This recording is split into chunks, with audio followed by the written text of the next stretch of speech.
Okay.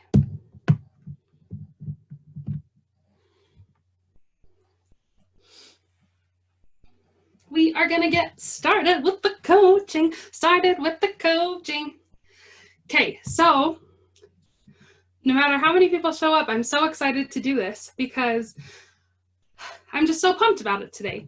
And I'm very excited that even if I reach one person to talk about this, then it will be worth it.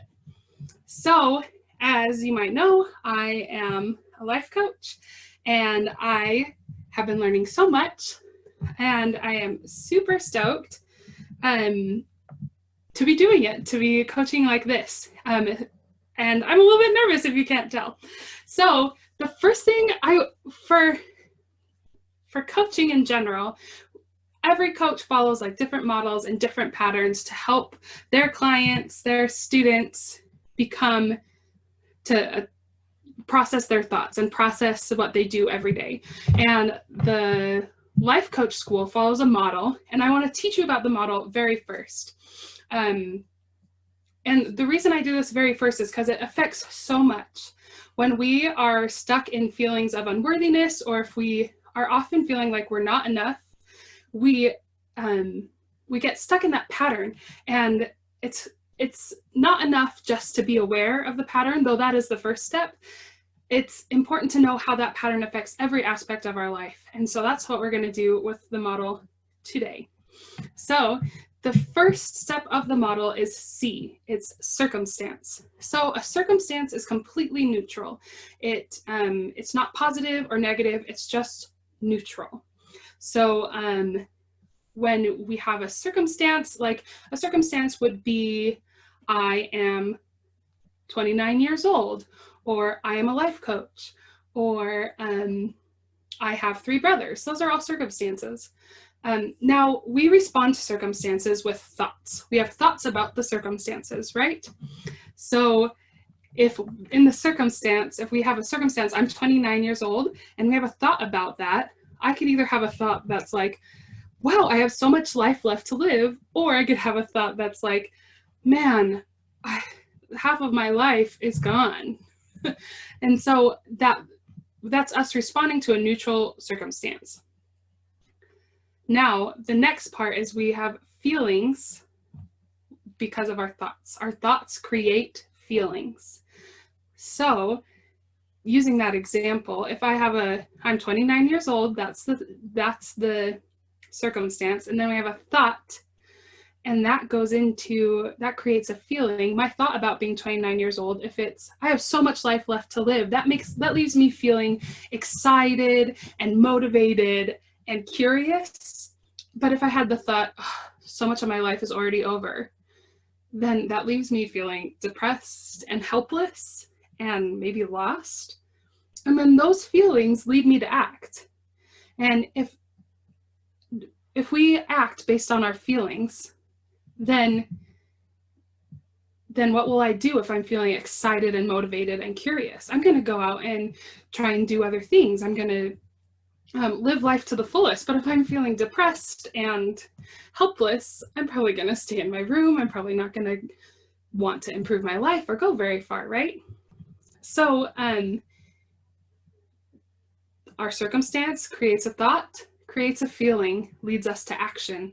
And those actions are what produce our results. If you are in a place right now where you are producing results that you don't like, then you have the chance to look at this model, to look at how you're thinking and feeling and acting to produce that result, right? Now, those feelings of not enoughness start with a thought. If we follow the model and we're feeling like we're not enough, we're feeling unworthy, we're feeling unconfident, we're feeling depressed or less than, those feelings are all being created by a thought. So we have to be aware of where those thoughts are coming from, or what those thoughts are that are creating those feelings, right? So it's super important that the first step is that we're aware of our thoughts. When we put the thought, I am not enough, or I don't feel like enough, in the thought line, then what our mind does is it looks for evidence of that. Just like if you're looking for an apartment to rent, or if you say you bought a Subaru. You probably weren't very aware of Subarus on the road before, but when you buy a Subaru, you're going to see them everywhere. So if you think a thought like, I am not enough, then all of a sudden you'll see evidence of that through your life. You'll see evidence, oh yeah, I'm not enough. I'm unworthy. You'll see evidence of it throughout your whole life, right? Like, oh, I didn't get up when my alarm went off. Oh, I didn't get enough done today. But if you choose a different thought, even a brazen thought like, I am enough, then you will see evidence of that throughout your life, throughout your day. As you wake up, as you go to bed, as you make mistakes, you'll see evidence of the thoughts that you're thinking. So if the first step is being aware of your thoughts, then the second step is going to be replacing the unhelpful thoughts with helpful thoughts, right?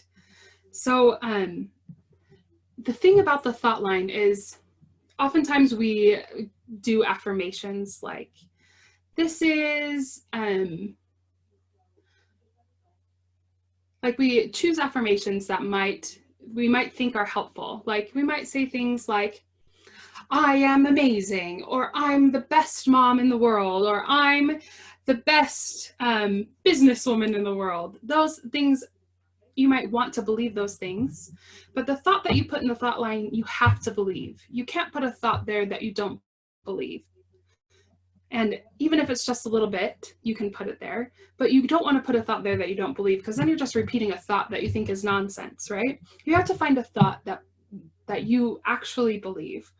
So an example of thoughts that might help you feel enough are, I am who and where I need to be. The universe is here to support me. I am a child of God. I am magical. Those things make me feel enough. Now, the thought, I am enough, might not make you feel enough, and you might not believe it. So think of a thought that might help you feel like you are enough. And the only reason, this might seem like a self-centered exercise to be focusing so much on your thoughts and feelings and wanting to feel full and confident.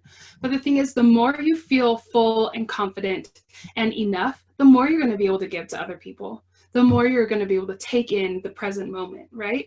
The worse we think of ourselves, the less we show up. We're not in the present moment, right? If we don't show up in the present moment, we can't be of much service. And I want to be serving and giving as well as receiving as much as I can in each present moment. And that's why it's so important that we feel like we're enough. That's like a base level right that we all have, is to feel enough. I'm not even asking that we feel badass or confident, or I don't know, or super amazing, or like we're going to conquer the world all the time. Just enough. And I think that asking that might seem like a lot, but it's so important that we do that. So the reason why being enough, feeling enough brings you to the present is that sometimes if we're looking in the past, then we'll see evidence of like not being enough, right? Or we'll be worrying about not being enough in the future. So another tip for helping us feel like we're enough is if we bring ourselves to the present moment. And people can do that in a variety of ways, right? Breathing, using our senses, like what do I feel underneath me? What does it smell like? What do I hear, right? Those things bring us to the present. We cannot feel enough if we're constantly living in the past or the present or the future, right? Because nothing we can do, we can't do anything about yesterday, and we can't do anything about tomorrow, but we can feel enough right now. But it's important to note that in the now, being present, it isn't about doing more now. Even though I just said when we feel enough, we'll show up more and do and be of more service. Feeling enough and being enough is not about doing more. It's not about accomplishing more and earning more money and serving more people. Being enough is all about feeling, because nothing you do will make you feel more worthy. Nothing you do or accomplish or achieve will make you feel more worthy. Your worth is inherent, is presently 100% right now. The only thing that accomplishing and achieving and doing does for your life is it makes it more beautiful. It doesn't make it more worthy or more valuable or more, more shiny. Those things don't make you more valuable. Doing and accomplishing just makes it a little bit more beautiful. And so you can be completely full and not be accomplishing, not be the president, not be anything special, but you are worthy and 100% enough right now, no matter what you do, yesterday, tomorrow, or today. And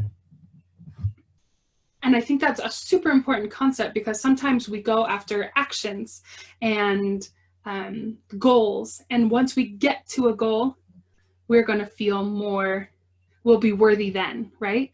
We have to be careful of those thoughts that seem helpful. Like, once I make this amount of money, then I've made it. Or if I lose weight, then I will be successful at dating. Or I'm not going to do this project until I read another book. Or I am not going to write my book until I get in the habit of writing every day, right? Or no one else is doing it, so I probably shouldn't do it. Those thoughts are all if-then statements.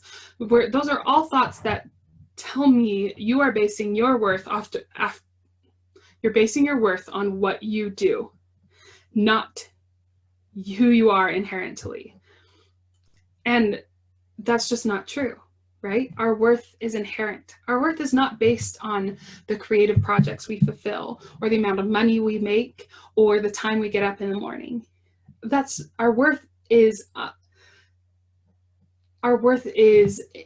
infinite, no matter what we do. I just can't drill that I want to drill that into everyone, because it's something I still struggle with and wonder about. But I recently had a coaching with my own life coach, and I was just like floored by her. She dealt it out to me. She threw down on me. I literally said, "Why are you being so rude?" But really, she was just trying to get me to realize and get it through my head that I was worthy as I am, not dependent on anyone else's opinion of me or any accomplishment, right? So I want you, just to sum up so far, we've talked about your worth is inherent. It's not yesterday, it's not tomorrow, it's right here in the present. And then we've also talked about the model, how circumstance begets thought, and our thoughts create feelings, and our feelings lead us to actions, and our actions create the results, right? So if we want to feel worthy, if we want to feel enough, we got to start with our thoughts, right? We got to choose some thoughts. So before I go into some examples of that, I want to say one more thing. I want to ask you some questions. What would life be like if you were to believe you were lovable and worthy no matter what? What would that look like? What would that feel like to believe that you were worthy and lovable 100% no matter what? I love that question. What would it feel like to believe you were lovable and worthy and enough no matter what? Even better, what would life be like if you were to decide today that you are enough no matter what? What would that feel like? What kind of person would you be? What decisions would you make? How would you feel? What would be different about your life If you knew and decided today that you were worthy and enough, that you are enough 100% no matter what. So I had this epiphany with my life coach just on Monday, January 13th, 2020. I won't forget that date ever. I'm probably going to frame it up because on January 13th, 2020, I decided that I was going to believe that I was worthy, that I was capable, that I was lovable 100% no matter what. That's the person I want to be. And the thing is, if we think about that, if we think about feeling worthy and feeling lovable and enough, my first thought was like, well, I'm going to make mistakes, right? And I'm still going to be imperfect. Just because I decided on January 13th that I am going to believe I'm enough and lovable no matter what, doesn't mean on January 14th I'm not going to make mistakes, that I'm not going to fall short of my potential. And you know what? After I made that decision, I went to work on January 14th and I came in and there was a big whopping mistake. And instead of thinking, I always do this, I always make this mistake, I always mess things up, and it's always so hard, why do I always mess up? Instead of thinking that, my first thought was, I am worthy and I am enough no matter what. And that changed everything that day. It was a mistake and it was a little overwhelming and I had to fix it. And I had to put something in place so it would hopefully not happen again. But the recovery time from that mistake was so much less stressful and so much more peaceful. So we thinking and believing that we're lovable and enough 100% of the time may not make us perfect, but it could make us peaceful. It could make us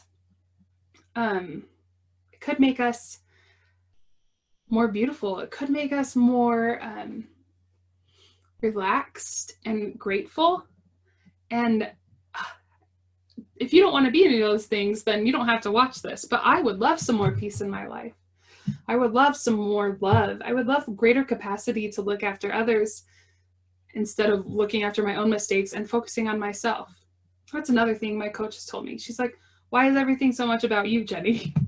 And when I'm stuck on being not enough and being unworthy, then everything is about me, right?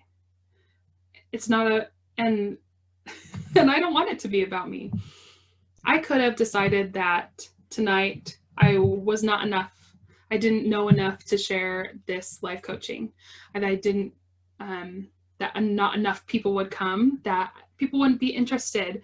But instead I decided to think, I'm enough and I am a super great coach, and that's all that matters. I'm enough and I want to share, so I'm going to share. It doesn't matter what other people think. I'm enough and I'm lovable 100% as I am. Okay, so I want to use some examples to see, since we've been talking about this and I've been rambling on, let's just finish with some examples of how that model works. Let's remind you just one more time. We have circumstance, we have thoughts about our circumstance. Those thoughts create feelings. Those feelings lead us to action. And those actions lead us to the results, right? So I want to use an example from my own life because that's what I know. I don't want to use someone else's life, but an example from my own life is I have a circumstance that's happened before. So the circumstance is I have a voice student. And even after 2 degrees, I don't know exactly how to help them in my voice studio. I have a voice studio, so sometimes I get students or they are singing a song and I'm not quite sure how to fix the problem, and I have 2 degrees. That's the circumstance. It's just neutral. I have a student, I have 2 degrees, and they have a problem that I don't really know the answer to. So before today's coaching, or before I decided I was enough, I would have thought something like this. I would have thought like, why did I ever think I could be a good voice teacher if I can't help this person? I don't know anything. I would have thought, I don't know anything. I can't help them. Why do I think I can? Okay, how does that thought make you feel? That makes me feel helpless and sad. And those feelings don't lead me to very much action. If anything, they lead to inaction, right? Or, yeah, I feel like when I'm helpless and sad, I just sit in it, right? I just sit and I don't do anything. And so the result is my student doesn't get the help they need, and I don't have energy to teach or the confidence to teach. And that's not a helpful result. But after this coaching today, I might look at it a little bit differently. I might say, so if the circumstances, remind you of the circumstance, I have a student, they have a problem in my voice studio, and I might not know the solution. I don't know the solution, that's a circumstance. So after this coaching, I might be aware of my thoughts and what I'm thinking, and I'll choose the thought, I am enough, I am worthy, and I'm lovable no matter what in this very moment. If I choose to think that, I feel freaking empowered. I feel confident, I feel peaceful. And you know what? When I feel confident and peaceful, I can patiently look for an answer to help my student, right? I can leave the lesson and search online for help, or I can just be patiently waiting for a solution to come to my brain in the lesson instead of feeling helpless and bleh. So that action leads to my student feeling secure. I feel secure. I get to learn more from the Google, and I'm a confident teacher, and I help my student. Our thoughts create feelings, lead us to action, create results. That pattern is so important to understand. So many times I feel like I have always believed like, oh, this is just a thing. Part of my personality is I believe I'm not enough, or part of my personality is I believe I'm unworthy, or that I care what other people think and I'm a people pleaser. Sometimes we blame our habits on our personality, or we use our personality as an excuse not to change. And just because it's part of our personality doesn't mean we can't change. And just because you might have felt unworthy and not enough for a freaking long time, doesn't mean you can't start changing today. Doesn't mean you can't be better today. The power to feel enough lies within your mind. It's always there. The power is in your mind, and we can't be perfect on it, right? But it's never too late to start being aware and start changing thoughts, just one thought at a time. Even if you just choose in one situation per day to be like, I'm enough. That's once more than you probably thought it before. Next step, I'm going to think it twice per day. I'm going to think I'm enough 3 times a day. I'm going to think I'm enough 1 hour once per hour. It's just one thought. We have so many thoughts throughout the day, and if you can affect change on one little thought, you will be empowered to do so much good for your own life. And that's what coaching is, right? Our most valuable asset is not our house, our car, or our education. Our most valuable asset is our mind. And that's what I love about coaching, is it's hiring someone, it's working with someone that helps you see the faults in your own thinking. They can really notice the patterns and be an outside neutral party to help you see the patterns that are unhelpful, kind of your own personal BS meter, but also they know so many tools that can help you. They might see little things that you can do that aren't so overwhelming, because sometimes we see problems in our lives and we're like, well, that's a complete overhaul, might as well start from zero, reset. But a coach can help you really work on those things and get your mind in a place where you can feel at peace. It's not necessarily, life coaches aren't necessarily about accomplishing big old dreams. though they do that, I love accomplishing dreams. It's just about optimizing where you're at, even if where you're at is just trying to be at peace in the moment.